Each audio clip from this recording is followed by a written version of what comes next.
त्यानंतर जी मुलगी असेल ती मुलगी तुला बहिणीप्रमाणे आहे, त्या मुलीशी तू चांगल्या पद्धतीने वागलं पाहिजे. हे आई मुलांना सांगत नाही. यांच्यामध्ये का ही सगळ्या गोष्टी घडत असतात? का मुली सुरक्षित नाहीत? का स्त्रिया सुरक्षित? का आपल्याला असं वाटतंय? का काळजी वाटते मुलींची? शिवाजी महाराजांचं राज्य म्हणतो, संभाजी राजांचं राज्य म्हणतो, ह्या राज्यामध्ये जर असं घडत असेल तर आपण कोणत्या दिशेने चाललोय? आपण का आपल्या मुलांना तिथपर्यंत नेऊ शकत नाही असा प्रश्न निर्माण होतो. म्हणजे यासाठी आणि मग एका बाजूला छत्रपती शिवाजी महाराज जेव्हा शेवटची स्वारी केली, तेव्हा छत्रपती शिवाजी महाराज जेव्हा कर्नाटकची स्वारी केली आणि ते निघाल्यानंतर एक पाटील होता, बेलवडी घडी आहे, त्या बेलवडी घडीमध्ये एक पाटील होता. त्या पाटलाने कांगाडी केली. छत्रपती शिवाजी महाराजांचे घोडे बैल चोरून नेल्यानंतर त्यानं सखुजीरावांना बोलवलं. म्हटलं त्या पाटलाने कांगाडी केली, त्याला समजून सांगा. त्यानं समजून सांगितलं. तो सखुजीराव आले, म्हटले पाटील समजून ऐकत नाही. म्हटलं मग समज देऊन बघा. त्याने समज देऊन बघितले, ऐकत नाही. तो म्हणला लढाई करा. लढाई केली, तो ऐकत नाही. म्हणला घनगणाती लढाई करा. लढाई झाली, पाटील मारला गेला. पाटील मारला गेल्यानंतर शिवाजी महाराजांकडे एक रीतिरिवाज असायचा का पाटील कोणी पण त्या लढाईमध्ये जिंकलं का त्याला शेला पागोटे देऊन त्याचा सन्मान करायचा. म्हणून सखुजीराव गायकवाडांचा सन्मान करायचा ठरवला. पण खबर येऊन मिळाली का जो पाटील मारला गेलाय त्या पाटलाची बायको घोड्यावरती बसली आणि ती लढाई करते. म्हणून सखुजीराव पुन्हा लढाईला गेले. 1 दिवस गेले, 2 दिवस गेले, 3 दिवस गेले, 4 दिवस गेले. सखुजीराव यायला तयार नाही. पुन्हा शिवाजीराजांनी विचारलं का रे सखुजीराव अजून का नाही आला? त्यांनी सांगितलं का पाटलाची बायको आहे, ती पाटलाची विधवा बायको आहे. जो पाटील मृत्युमुखी पडलाय त्या पाटलाची बायको घोड्यावरती बसते, ती लढाई करते. शिवाजी राजे आश्चर्यचकित झाले. राजे म्हटले अरे ज्या स्त्रीचा पती मृत्युमुखी पडलाय ती दुःख न करता ती स्त्री जर घोड्यावरती बसत असेल तर ती सामान्य स्त्री नसली पाहिजे. ती खूप स्त्री धैर्यशील असली पाहिजे. त्या स्त्रीला मला भेटायचंय. म्हणून सखुजीराव गायकवाड 2 दिवस गेले, 3 दिवस गेले, 4 दिवस गेले आणि खबर आली का सखुजीराव गायकवाडांनी गनिमांना पकडून आणलंय आणि आता मात्र सखुजीराव गायकवाडांचा सन्मान करायला हरकत नाही असं ठरलं. म्हणून शिवाजी महाराजांनी छत्रपतींनी पुन्हा दरबार भरवला आणि सांगितलं सखुजीरावांना घेऊन या आणि त्यांचा सन्मान करून टाका. एवढा मोठा बेलवडी घडी, त्या घडी जिंकलेली आहे. आपलं पुन्हा एकदा पाटलाला त्यांनी हरवलेलं आहे, त्यांचा सन्मान करून टाका. ठीक आहे म्हटलं. गनिम कोण आहे? त्या गनिमांना घेऊन या. गनिमांना आणलं गेलं तर गनिम एकच होता, साखळदंडाने जेरबंद केलेला. दरबारामध्ये शिवाजीराजे बसलेले होते. त्यांनी बघितलं का त्या गनिमाला आणलंय. शिवाजीराजांनी खाली बघत होते. वर बघितलं तर सखुजीरावांनी ज्या गनिमाला पकडून आणलं होतं ती स्त्री होती, जी पाटलीन होती, जी विधवा झालेली होती, पांढरं पातळ घातलेली ती स्त्री. शिवाजीराजांनी बघितल्यानंतर शिवाजीराजे ताडकन उभे राहिले आणि म्हटले का सखुजीराव, आपल्याकडे स्त्रीला साखळदंडाने जेरबंद करण्याची पद्धत केव्हापासून सुरू झाली? तेव्हा सखुजीराव त्यांना म्हटले, शिवाजी राजांना म्हटले का राजे, जेवढी गडी घेण्यामध्ये जेवढे सैनिक कामी आले नाहीत, म्हणजे जेवढं मृत्युमुखी पडले नाहीत, तेवढं या स्त्रीला पकडण्यामध्ये, स्त्रीला हरवण्यामध्ये आपले सैनिक कामी आले, मृत्युमुखी पडले. म्हणून या स्त्रीला कमी लेखू नका. ही साखळदंडाने जेरबंद करण्याच्या लायकीची स्त्री आहे. तरी राजे म्हटलं अजिबात नाही, त्या स्त्रीला मोकळं केलं जावं. तिला साखळदंडाने मोकळं केलं गेलं. पांढर पातळ घातलेली स्त्री, जिचा पती नुकताच 2-4 दिवसापूर्वी मृत्युमुखी पडलाय. पिंडदान विधी नाही, दशक्रिया नाही, काही नाही, पण ती स्त्री लढते, आपल्या राज्यासाठी लढते, आपल्या घडीसाठी लढते. म्हणून राजांनी तिला विचारलं, तिचं नाव होतं सावित्रीबाई. त्यांनी विचारलं की सावित्रीबाई, पाटलाने कांगाडी केली, लढाई झाली, लढाईमध्ये घनघनाती लढाई झाली, लढाईमध्ये पाटील मृत्युमुखी पडले. लढाई म्हटलं का कोण ना कोण मृत्युमुखी पडतं. उद्या लढाई आमची झाली असते, आम्ही सुद्धा मृत्युमुखी पडलो असतो. त्या सावित्रीबाईंनी एकही शब्द नाही. पांढरी पातळ घातलेली स्त्री, आपल्या स्वतःचे डोळे, आपलं स्वतःचं डोकं पावलाकडं, राजाकडे बघायला तयार नाही, दरबाराकडे बघायला तयार नाही, काहीच नाही. राजे पुन्हा म्हटले का सावित्रीबाई, लढाई म्हटलं का कोण ना कोण मृत्युमुखी पडतं. पाटील काल मृत्युमुखी पडले, उद्या आमचाही मृत्यू ठरलेला आहे. तरी ती स्त्री काहीच नाही. तिच्या डोळ्यामधून पाणी चाललेलं. ती स्त्री तशीच उभी, डोळ्यामधून पाणी चालू, पांढरी पातळ घातलेली, स्वतःचं डोकं खाली आणि एकही शब्द नाही. कुठं कोणाकडे बघायला तयार नाही, राजांकडे बघितलं नाही, कोणत्याही सरदाराकडे बघितलं नाही. ती मात्र रडत होती आणि हुंदकं देत होती. राजांना वाटलं का दरबारामध्ये ही जर बाहेर लढू शकते तर ही स्त्री दरबारामध्ये का रडत असावी. राजे विचार करू लागले, विचारचक्र फिरू लागलं. शिवाजीराजे विचार करू लागले का जो काहीतरी घडलं असेल, का जो माणूस 350 मैलावरती असणारा औरंगजेबाला ओळखू शकतो, जो माणूस शाहिस्तेखानाला ओळखू शकतो, जो माणूस अफजल खानाला ओळखू शकतो, जो माणूस आपले फंद फितुरी करणाऱ्या खंडोजी खोपडेला ओळखू शकतो, बाजी घोरपडेंना ओळखू शकतो, तो माणूस दरबारामध्ये असणाऱ्या स्त्रीच्या डोळ्याकडे बघून, चेहऱ्याकडे बघून त्या स्त्रीच्या मनामध्ये काय हा ओळखू शकत नाही का. त्यांनी ओळखलं काहीतरी घडलं असेल, पण ही स्त्री सांगू शकत नाही. राजे पुन्हा तिला विचारतात का सावित्रीबाई, लढाई म्हटलं का कोण ना कोण मृत्युमुखी पडतं. काल तुमचे पती मृत्युमुखी पडले, उद्या आमचाही मृत्यू ठरलेला आहे, नक्की घडलंय काय. तरी काहीच नाही. पुन्हा शिवाजीराजे म्हणतात सावित्रीबाई, आम्ही जे न्यायाचं आणि देवाधर्माचं राज्य निर्माण करतोय, त्या न्यायाच्या आणि देवाधर्माच्या राज्यामध्ये तुमच्यासारखी स्त्री यावी. मी जे स्वराज्य निर्माण करतोय, मी सह्याद्रीच्या डोंगर दर्यांमध्ये या महाराष्ट्रामध्ये, म्हणजे राजे कर्नाटकमध्ये होते, बेलवडी घडी ते कर्नाटकमध्ये. राजे त्या सावित्रीबाईंना म्हणतात का सावित्रीबाई, मी जी देवाधर्माचं न्यायाचं राज्य निर्माण करतोय, त्या देवाधर्माच्या न्यायाच्या राज्यामध्ये तुमच्यासारखी स्त्री असावी. असा प्रश्न उद्भवतो तोच त्या स्त्रीनं, जी पांढरी पातळ घातलेली स्त्री, जी पाटलीनबाई आहे, जी कितीतरी लोकांचं नेतृत्व करते, त्या स्त्रीने पटकन वरती डोळे घेतले, तोंड घेतलं आणि आपली स्वतःची नजर शिवाजी राजांवरती रोखली आणि जे काही शब्द उद्गारले त्यानंतर तिला मृत्यूदंडाशिवाय किंवा कडेलोटशिवाय दुसरी शिक्षा नव्हती. आणि म्हणून तिनं देवाधर्माचं आणि न्यायाचं हे शब्द उच्चारल्यानंतर मात्र तिची जे काही तिचे जी रोख होती, जे डोळ्यामधून निघणारं जर तेज होतं, जे शब्द होते, तिनं त्या शिवाजी राजांना म्हटलं, छत्रपतींना म्हटलं, अरे राजा, तू तुझ्या राज्याला, तुझं राज्य म्हणजे रासुरी राज्य आहे, तुझं राज्य म्हणजे राक्षसी राज्य आहे, या राज्याला न्यायाची आणि देवाधर्माची चाड लावू नको. तुझं राज्य देवाधर्माचं नसून ते राक्षसांचं आहे, तुझं न्यायाचं नसून तुझं अन्यायाचं राज्य आहे. हे राज्य तुलाच लाभत, तुझ्या राज्यामध्ये यायला मी तयार नाही. राजे पटकन खाली बसले का ज्या आईचा पुत्र मी आहे, ज्या आईनं मला सांगितलंय का स्त्री ही देव्हाऱ्यातील देवता आहे आणि ती कोणतीही स्त्री असू, परस्त्री ही माते समान, हे तत्व मी अवलंबतोय. आणि जर माझ्याच राज्यामध्ये माझ्यावरती जर असा आरोप होत असेल, नक्की काहीतरी घडला असेल. म्हणून त्यांनी पुन्हा एकदा त्या सावित्रीबाईंना प्रश्न विचारला का सावित्रीबाई, मला सांगा, असं का वाटतंय तुम्हाला का माझं राज्य देवाधर्माचं नसून ते आसुरी राज्य आहे, ते राक्षसी राज्य आहे. सावित्रीबाई, मला सांगा, असं का वाटतंय तुम्हाला का माझं जे राज्य आहे, मी जे स्वराज्य स्थापन केलंय, ते अन्याय आहे, ते न्यायी नाहीये, असं का वाटतंय. ती म्हटली, सावित्रीबाई आता मात्र थोडीशी डोळे वरती घेतले आणि शिवाजी राजांना म्हणू लागली, अरे राजा, मी कसं सांगू. ते म्हटलं, नक्की काय झाले. ते पुन्हा शिवाजी राजांना वाटलं नक्की काहीतरी झालंय. त्यांनी पुन्हा सावित्रीबाईंना विचारलं का सावित्रीबाई, मी तुम्हाला तुमच्या मुलासारखा, तुम्ही मला माझ्या आऊसाहेबांसारखे आहात, जिजाऊसाहेबांसारखे आहेत, सांगा, मी तुमचा मुलगा आहे, काय नक्की झालंय. मग सावित्रीबाई म्हटली का हा जर मला म्हणत असेल, हा राजा जर मला आईची उपमा देत असेल, हा स्वतःला पोरगा म्हणून घेत असेल, नक्की याला काहीतरी मला विचारायचंय, हा नक्की काहीतरी करू शकतो. म्हणून ती म्हटली, अरे राजा, एवढ्या मोठ्या दरबारामध्ये मी कसं सांगू तुला. आणि मग मात्र राजांना वाटलं का नक्की काहीतरी झालंय.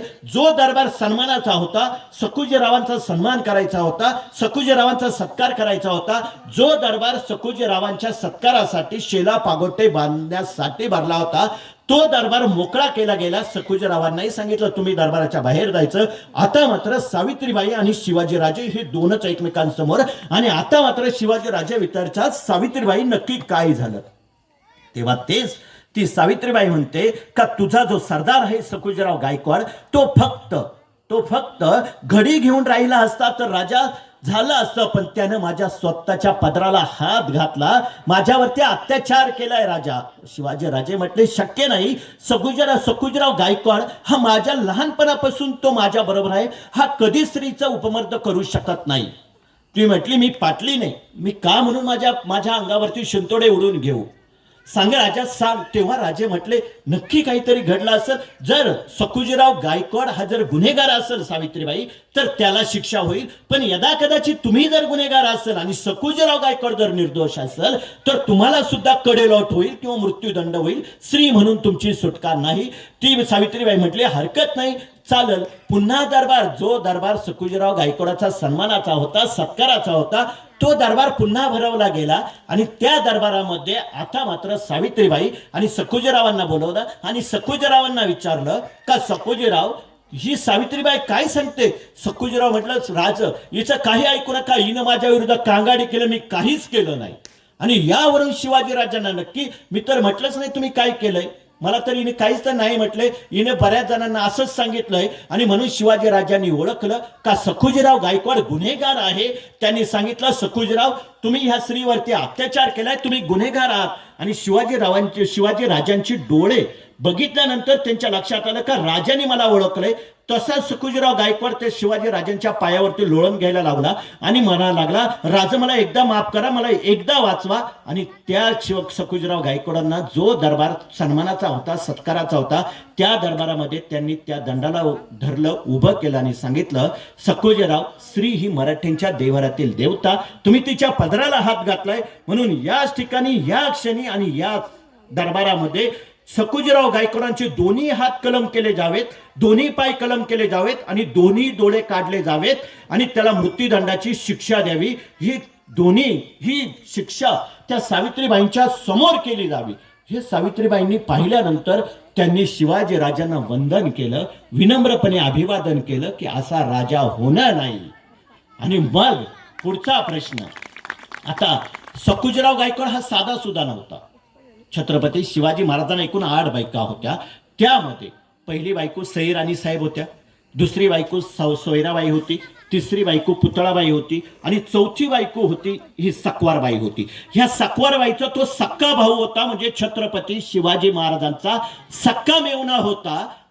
रक्ताच्या नात्यातला नातं असताना सुद्धा छत्रपती शिवाजी महाराजांनी त्याला माफ केलं नाही. स्वतःचा सक्का मेहुणा असून सुद्धा जर आत्ताचा राजा असता आणि जर त्याने एखाद्या मुलीवरती अत्याचार केला असता तर त्या राजाने त्याला शिक्षा केली असती, नसती केली. त्याने उलट पोलीस स्टेशनला फोन केला असता का सोडून द्या त्याला. म्हणजे हा दृष्टिकोन शिवाजी राज्य, शिवाजी महाराजांचं राज्य, संभाजीराजांचं राज्य यामध्ये फरक आहे, ह्या राज्यामध्ये फरक आहे, ह्या राज्यांमध्ये फरक आहे आणि त्या राज्यामध्ये फरक आहे. म्हणून पुन्हा एकदा जर छत्रपती शिवाजी महाराजांचं आणि छत्रपती संभाजीराजांचं राज्य जर आणायचं असेल तर आपल्याला सुद्धा बदल केला पाहिजे. छत्रपती शिवाजी महाराजांचा दुसरा गुण, तुम्हाला एक गुण सांगितला न्यायाचे, दुसरा गुण ते निर्व्यसनी होते, त्यांचे मावळे निर्व्यसनी होते. छत्रपती शिवाजी महाराजांनी कधीच व्यसन केलं नाही. आपण सुद्धा आपल्या पोरांना सांगितलं पाहिजे व्यसनापासून दूर राहा, व्यसनापासून दूर राहा. काल पण आपल्याकडे सण बघा, आपल्याकडे सण कोणते, आपल्याकडे सण कोणते, 31 हा आपला सण आहे का, नाही. आपल्याकडे 31 गटारी अमावस्या हे आपले सण आहेत, हे आपले सण आहेत. वरातीमध्ये 2% मुलं व्यसनाधीन बनत असतात. म्हणून पहिल्यांदा वरात बंद झाली पाहिजे, तिथं कुठेतरी समाजाभिमुख काम झालं पाहिजे. 31 हा सण नाही. मागच्या 31ला तुम्हाला सांगतो, एक पोरगा आणि एक बाप, हे एक पोरगा काय झालं का रात्रीचं 31 म्हटलं का आपल्याला सगळ्यांना आपली पोरं पहिली घरात घेतो. परंतु एक असं घर होतं, त्या घरामध्ये ते पोरग 11-12 वाजले, 1 वाजले, पोरग काही घरी आलं नाही. आई चिंता करते, वडील चिंता करतात, का नाही पोरग आलं. 12 वाजले, नक्की 31 म्हणजे कुठंतरी धाब्यावर गेला असेल. बरं 31 म्हटल्यानंतर काय, बाप धाब्यावर, पोरग हॉटेलवर, सगळे हॉटेल धाबे पॅक. असे संस्कार करून उपयोग नाही. शिवसंस्कार याला म्हणतात का पोरगा पहिला निर्व्यसनी, पहिल्यांदा तू व्यसन करू नको, बस एवढंच सांगा, कोणतंच व्यसन करू नका. 31चा दिवस होता आणि या 31च्या दिवशी पोरग 12-1 वाजले, पोरग यायला तयार नाही. 1 वाजले, 1:30 वाजले, शेवटी 1:30 वाजता त्याने दरवाजावरती थाप मारली. आईनं दरवाजा उघडला, ते आतमध्ये आलं, बेडवरती तसंच झोपलं. परत उठलं, शर्ट काढलं, टी शर्ट घातला, पॅन्ट काढली, बरमुडा घातला आणि परत झोपलं. बाप शेजारच्या रूम मध्ये होता. म्हटलं 1 वाजले, हे पोरग नक्कीच कुठेतरी धाब्यावरून आला असेल. ते पुन्हा तिथं त्या रूम मध्ये आलं, त्या पोराला काठी काढली, धनाधन मारायला सुरुवात केली तेव्हा ते बाबा मारू नका ते बाप काय ऐकायला तयार नाही. ते मारीतच सुटलं. ते पोरग मोठमोठ्याने आरडायचं, बाबा मारू नका, ऐकून तर घ्या. ते ऐकायलाच तयार नाही. शेवटी तेच पोरग बाबाला म्हणतंय, ते त्या ठिकाणी मारायला तयार नाही. त्यानं ते थोड्या वेळ थांबलं, शर्ट काढलं, पॅन्ट घेतली, पॅन्टीचा खिस्सा उचकला तर त्या पॅन्टीच्या खिशामध्ये एकामध्ये चणं निघलं, दुसऱ्यामध्ये तंबाखूची पुडी निघली, पुढच्या ज्याच्यामध्ये चणं होतं त्याच्यामध्ये क्वार्टरची बाटली निघली. आणि मग परत मारायला त्याला सुरुवात केली. म्हणला यांनी हीच नाटकं केली. पुन्हा मारायला सुरुवात केली. पुन्हा ते पोरग म्हणतंय, बाबा मारू नका, माझं ऐकून तर घ्या. बाबा मारते, ऐकायलाच तयार नाही. शेवटी थोड्या वेळ थांबल्यानंतर तेच पोरग त्या बापाला म्हणते, बाबा ज्या पॅन्ट तुम्ही बघताय ना ती पॅन्ट माझी नाही, ती पॅन्ट तुमची आहे. म्हटला ती पॅन्ट तुमची आहे, तुमच्याच पॅन्टीमध्ये हे सगळं आहे. म्हणजे जिथं बाप जर व्यसनाधीन करत असेल, एक बाप एका बापाला, एक दोन बाप जवळ आले, एक बाप एका बापाला म्हणतोय, मला आत्ता कळलं म्हटलं, माझं पोरग 3 वर्षापासून दारू पेतय. ते दुसरं बाप पहिल्या बापाला म्हणतोय, तुला कसं कळलं तुझं पोरग 3 वर्षापासून दारू पेतय? तो म्हणलं, मला काल कळलं. तुला काल कसं कळलं का तुझं पोरग 3 वर्षापासून दारू पेतय? तेव्हा ते बाप त्याला सांगतंय, काल मी ज्या वाटेने आतमध्ये घुसलो ते त्याच वाटेने बाहेर निघलं, तेव्हा मला कळलं का हे दारू पेतय. म्हणजे बाप त्या बेअरबार मध्ये गेलं आणि ते पोरग तिथं बाहेर निघलं. जर असं असेल तर पोरग व्यसनाधीन नाही होणार. एक पोरग मराठी शाळेमध्ये जाणार, काय नाही, बाप दररोज त्याला सांगायचा काडीपेटी घेऊन ये, ते पोरग काडीपेटी घेऊन यायचं. सिगरेट घेऊन ये, ते पोरग सिगरेट घेऊन यायचं. बाप सिगरेट तोंडामध्ये घालायचा, पोरग काडीने पेटवायचं. ते बाप सिगरेट वडायचा, नाकामधून धूर काढायचा, कानामधून धूर काढायचा. पोरग म्हणायचं, बाप मोठा जादूगार आहे माझं. ते सिगरेट वरतं, नाकातून धूर काढतं, कानातून धूर काढतं. ते मराठी ते शाळेत जाणारं पोरग, 5वीला जाणारं, ते मित्राला सांगतंय, म्हणतंय का माझा बाप लय मोठा जादूगार आहे. तो म्हटला, काय करतो जादू? म्हटला, काय नाही, जादू असे करतोय का, तुला बघायची का? म्हणला, एक काडी पेटी घेऊन ये, एक सिगरेट घेऊन ये, तुला दाखवतो काय करतोय माझा बाप. तो म्हणला, काय नाही, बाप तोंडामध्ये सिगरेट घालतो, पण ते तोंडात सिगरेट घालतो पण धूर मात्र नाकातून आणि कानातून काढतंय. हे पाहिल्यानंतर त्या पोराने तेव्हापासून जे सिगरेट प्यायला सुरुवात केली ना, ते शेवटी दारूनेच त्याचा शेवट केला. म्हणजेच यामध्ये सांगायचंय काय का माणसानं नेहमी व्यसनापासून दूर असलं पाहिजे. म्हणजे छत्रपती शिवाजी संभाजी महाराज हे व्यसनाला कधीच, आपल्याकडं निर्व्यसनी होते, ते कधी व्यसनाधीनला थारा देत नव्हते. म्हणून आयुष्यामध्ये व्यसन करू नका, न्यायाची बाजू घ्या, सत्याची बाजू घ्या. आणि जर सत्याची बाजू घेतली, न्यायाची बाजू घेतली तरच आपली पोरं सुसंस्कृत होऊ शकतात. आणि किमान दरवर्षी एक पुस्तक एका पोराला वाचायला, आपल्या घरामध्ये एक पुस्तक नव्याने आणा. जेवढी भांडी असतील ना तेवढी पुस्तकं झाली पाहिजेत. हा दृष्टिकोन आपल्या डोळ्यासमोर ठेवा, हा विचार आपल्या डोळ्यासमोर ठेवा. तेव्हाच तुमची मुलं सुसंस्कृत होतील. तेव्हाच येणारी पिढी, आता आपली पिढी, आत्ताच्या पिढीमध्ये बघा, आपण पहिल्यांदा काय असायचं का, जुनी एक बाप म्हटलं की एक पिढी, पोरं म्हटली की दुसरी पिढी. पण आता तसं राहिलं नाही. बाप एक 4-5 वर्षाचं म्हटलं का लगेच दुसरी पिढी असते. आणि ही पिढी पटकन कॅप्चर करणारी, मुलं कॅप्चर करणारे. जसं मोबाईल देऊन बघा, मोबाईल देऊन तो मोबाईल पटकन मुलांना कळतो. याचा अर्थ मोठमोठ्याने पुस्तक, प्रबंध जेव्हा तुम्ही तुमच्या मुलांसमोर ठेवशाल ना, तेव्हा नक्कीच ते मुलं ते वाचतील. पण जर ठेवलंच नाही तर ते मुलं वाचणार काय, असा प्रश्न निर्माण होतो. आणि म्हणून पुस्तक ही सगळ्यात महत्वाची गोष्ट आहे का ते आपण मुलांसाठी दिलं पाहिजे. कोणतंही काम करत असताना ते मुलांसाठी. एखादा पिक्चर बघतोय ते आपल्या मुलांना काही सांगता येईल का? एखादं रामायण आपण तुम्ही बघितलंय, मुलांना सांगता येईल का? महाभारतातलं काही आपल्याला सांगता येईल का? मुलांना सारखं काहीतरी सांगत जा. आणि तुम्ही जेव्हा सांगशाल, बरं स्वयंपाक करता आपण मुलांना सांगू शकतो ना, स्वयंपाक करता आपण मुलांना